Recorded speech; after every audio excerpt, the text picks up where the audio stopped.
Donc un grand merci à vous, adhérents, adhérentes, qui êtes toujours fidèles. Je vous souhaite une belle convention. C'est le triomphe de l'espérance sur l'expérience. Quelqu'un qui s'occupe des jeunes, c'est notre ami Pierre-Yves. L'espérance est une disposition raisonnable de l'esprit, et c'est une façon d'être au monde, une disposition de l'esprit. Et si on retournait un peu à la raison?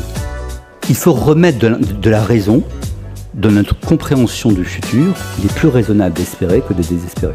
Bienvenue Nicolas. On va essayer de vous raconter cette aventure. C'est que le patron est une coopérative de consommateurs. Il n'y a pas de business plan. On n'était pas très centré sur les chiffres. Et étrangement, c'est devenu des chiffres assez incroyables. Alors je me rappelle avoir posé cette question de consommateur. Combien il manque sur une brique de lait? Mais personne ne sait à l'époque, en réalité, combien il faut rajouter sur un litre de lait pour que la vie du producteur change. Pas de commerciaux dans les magasins, pas de pub à la télé.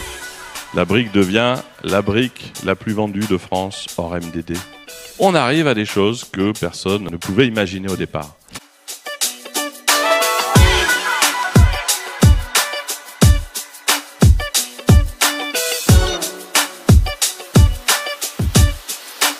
Quand on regarde tout ce qu'il y a eu derrière, on se dit, mais dans l'avenir, il ne peut pas y avoir que du mauvais.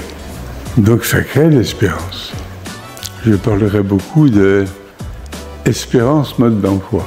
Edgar Morin, il vient d'écrire Graines de sagacité. 103 ans. Il a sûrement de l'espérance. L'espérance, c'est une partie du secret du monde. Et on l'a. L'espérance, c'est une lampe de poche.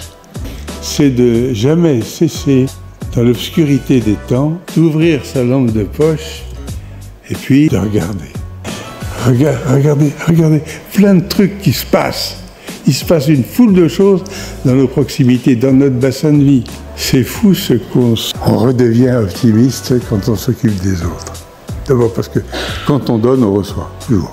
À ce moment-là, je réalise, mais en fait, mes parents, ce sont des héros de l'ombre, dont personne ne parle.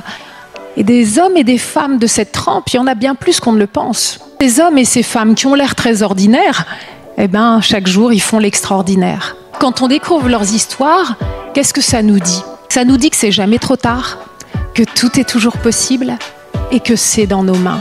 Si on rêve d'un monde meilleur, les amis, bah, c'est à nous de le bâtir. Je vous pose la question, qui rêve d'être toléré? Je crois qu'il va falloir remettre la barre là où elle doit être. Il va falloir apprendre à s'aimer. Aujourd'hui, qu'est-ce que vous faites depuis ce matin?